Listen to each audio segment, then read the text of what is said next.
चंद्र राशि कर्क का मासिक राशिफल जून 2024। स्वास्थ्य।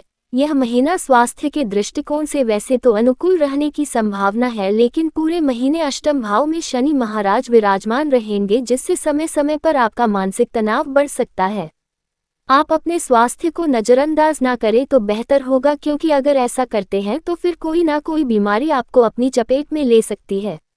अगर सतर्क रहेंगे और सावधान रहेंगे तथा अच्छे खान पान का ध्यान रखेंगे तो आपका स्वास्थ्य उत्तम बना रहेगा।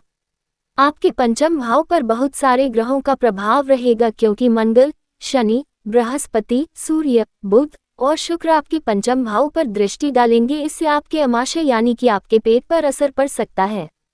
आपका पाचन तंत्र बिगड़ सकता है। आपको अपच, एसिडिटी, पाचन तंत्र से संबंधित समस्याएं परेशान कर सकती हैं। अपने स्वास्थ्य का इस मामले को लेकर ज्यादा ध्यान दें, शेष सब अनुकूल होगा। करियर के दृष्टिकोण से यह महीना उतार चढ़ाव से भरा रहने की संभावना है। दशम भाव के स्वामी मंगल महाराज दशम भाव में विराजमान रहकर आपकी नौकरी में स्थितियों को प्रबल बनाएंगे। आपके अधिकार क्षेत्र में बढ़ोतरी होगी, आपकी पद वृद्धि भी हो सकती है, यानी कि अच्छी पोजीशन मिलने की संभावना बढ़ जाएगी और आप अपने कार्य क्षेत्र में जम जाएंगे। आपके वरिष्ठ अधिकारियों से भी आपको पूरा समर्थन मिलेगा और उसके बलबूते आप अपने काम को बेहतर बनाते हुए कार्यक्षेत्र में अपनी जगह पक्की करने में सफल रहेंगे। लेकिन कार्यक्षेत्र में किसी कंट्रोवर्सी में फंसने से बचने की कोशिश करें, नहीं तो सब कुछ बेकार हो सकता है। छठे भाव के स्वामी देवगुरु बृहस्पति एकादश भाव में विराजमान रहेंगे, जिससे संघर्ष और कठिनाई के बाद आपको अच्छी सफलता मिल सकती है और करियर में आपको मनचाहे परिणाम प्राप्त होने के योग बनेंगे।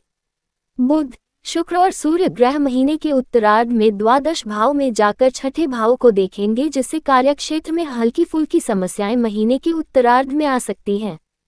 उन्हें अपनी समझदारी से दूर करने में आप सफल हो सकते हैं। व्यापार करने वाले जातकों के लिए यह महीना उतार चढ़ाव से भरा रहने वाला है। सप्तम भाव के स्वामी शनि महाराज भी अष्टम भाव में विराजमान रहेंगे, इसलिए आपको थोड़ी सी सावधानी रखनी होगी। कोई भी ऐसा कार्य न करे जो कानून की नज़र में गलत हो, अन्यथा आपको उसका खामियाजा भुगतना पड़ सकता है और उसका असर आपके व्यापार की वृद्धि पर पड़ सकता है। यदि इन बातों का ध्यान रखेंगे तो व्यापार में धीरे धीरे प्रगति होने लगेगी। देवगुरु बृहस्पति पूरे महीने आपके सप्तम भाव पर दृष्टि डालेंगे, जिससे व्यापार को वृद्धि मिलती रहेगी। परिवार के वरिष्ठ सदस्यों और अनुभवी व्यक्तियों का सहयोग आपके व्यापार में उन्नति प्रदान करने में मददगार बनेगा। प्रेम, विवाह, व्यक्तिगत संबंध। यदि आपके प्रेम संबंध पर दृष्टि डाली जाए तो यह महीना कई मामले में आपके लिए अच्छा रहने वाला है। यदि आप अभी तक सिंगल हैं तो आपके मिंगल होने का समय आ गया है, यानी कि आपके जीवन में प्यार की दस्तक हो सकती है। कोई आपके दिल के करीब आ सकता है और आपका खास बन सकता है और आप प्यार के सागर में सराबोर हो सकते हैं। यदि आप पहले से ही किसी रिश्ते में हैं तो ये समय आपके प्रेम संबंध को मजबूत बनाएगा।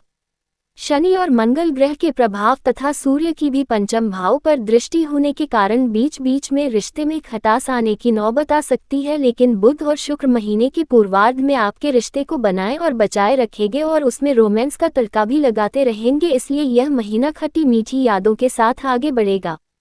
यदि आप विवाहित हैं तो यह महीना थोड़ी सावधानी रखने का है। सप्तम भाव के स्वामी शनि महाराज अष्टम भाव में विराजमान रहेंगे, जिससे सारा प्रभाव आपके ससुराल पक्ष की ओर रहेगा। आपको इनसे अच्छा सामंजस्य बिठाना होगा ताकि किसी प्रकार की कोई समस्या ना हो। देवगुरु बृहस्पति एकादश भाव से सप्तम भाव पर अपनी पूर्ण नवम दृष्टि डालेंगे, जिससे आपके वैवाहिक जीवन में खुशियों की आहट होगी और आप चुनौतियों को दरकिनार करते हुए अपने रिश्ते को संभाल पाएंगे। सलाह, आपको प्रतिदिन श्री बजरंग बाण का पाठ करना चाहिए। मंगलवार के दिन हनुमान जी के मंदिर में पके हुए लाल अनार का भोग लगाना चाहिए। चींटियों को आटा डालना चाहिए। मछलियों को दाना डालना भी अच्छा रहेगा। सामान्य, यह महीना कर्क राशि के जातकों के लिए कई मायनों में बहुत अनुकूल रहने की संभावना है। आपकी बहुत पुरानी इच्छाएं भी इस महीने पूरे हो सकती हैं। महत्वाकांक्षाओं की पूर्ति होगी, जिससे आपको बड़ी खुशी मिलेगी। आपकी रुकी हुई योजनाएं भी पूर्ण होने लगेगी, जिससे आपको धन लाभ के योग बनेंगे। एक से ज्यादा माध्यमों से धन प्राप्ति होगी और आपकी आर्थिक स्थिति में जबरदस्त इजाफा देखने को मिलेगा। महीने के उत्तरार्ध में खर्चे भी बढ़ेंगे, लेकिन आप पूर्वार्ध में इतना कमा लेंगे कि इन खर्चों को आसानी से पार कर लेंगे। इस दौरान आप कोई नया वाहन अथवा नई जमीन या प्लॉट खरीदने में कामयाब हो सकते हैं। स्वास्थ्य को लेकर थोड़ी सी सावधानी रखने से आप बड़ी बीमारियों की चपेट में आने से बच सकते हैं। करियर के लिए भी यह महीना अनुकूल रहेगा। विशेष रूप से नौकरी करने वाले जातकों को अच्छा लाभ प्राप्त होगा। व्यापार करने वाले जातकों को कुछ उतार चढ़ाव का सामना करना पड़ सकता है। प्रेम संबंधों में प्रगाढ़ता आएगी। विवाहित जातकों को कुछ समस्याओं का सामना करना पड़ सकता है, लेकिन धीरे धीरे ही सही आपकी वैवाहिक जिंदगी संभल जाएगी। पारिवारिक जीवन के लिए समय मध्यम रहने वाला है। विद्यार्थियों को शिक्षा में व्यवधानों के बावजूद अच्छी प्रगति करने का मौका मिलेगा। महीने के उत्तरार्ध में विदेश यात्रा की संभावना भी बनेगी। यह महीना यात्राओं से भरा रहने वाला है।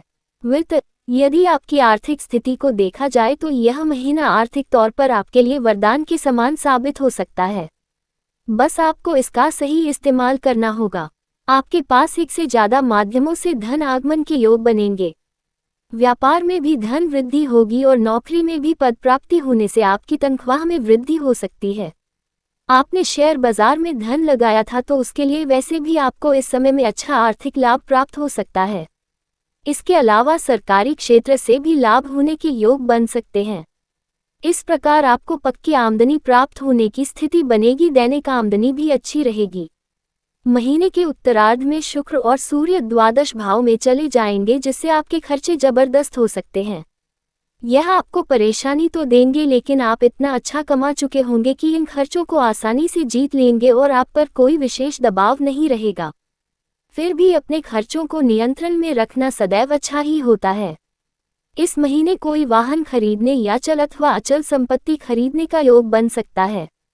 मित्र एवं परिवार, यह महीना पारिवारिक तौर पर मध्यम रहने की संभावना है।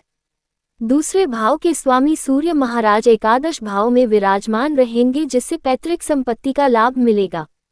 पैतृक व्यवसाय में भी अच्छी सफलता प्राप्त हो सकती है, जिससे परिवार की सकल घरेलू आय में बढ़ोतरी होगी और परिवार के सदस्यों का आपसी मेल भाव बना रहेगा।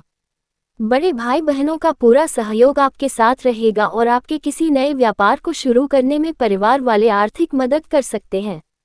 परिवार में कोई बड़ा समारोह आयोजित किया जा सकता है, जिसमें सभी लोग आते जाते रहेंगे और घर का माहौल सुख शांतिपूर्ण बना रहेगा।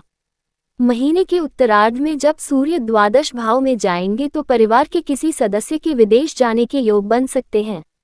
चतुर्थ भाव के स्वामी शुक्र महाराज महीने के शुरुआत में एकादश भाव में रहेंगे और मंगल की दृष्टि चतुर्थ भाव पर रहेगी, जिससे संपत्ति के क्रय और विक्रय दोनों के योग बनेंगे और इन दोनों ही से आपको अच्छा लाभ देखने को मिलेगा। 12 जून को शुक्र द्वादश भाव में विराजमान हो जाएंगे। ये समय विदेश यात्रा का हो सकता है। तीसरे भाव में केतु महाराज उपस्थित रहेंगे और उन पर देव गुरु बृहस्पति की पूर्ण दृष्टि रहेगी। आपके भाई बहनों का रवैया सहयोगात्मक रहेगा, लेकिन वह मानसिक रूप से कुछ तनावग्रस्त होंगे। हालांकि उनके मन में धार्मिक विचार रहेंगे और आपसे उनका जुड़ाव बना रहेगा।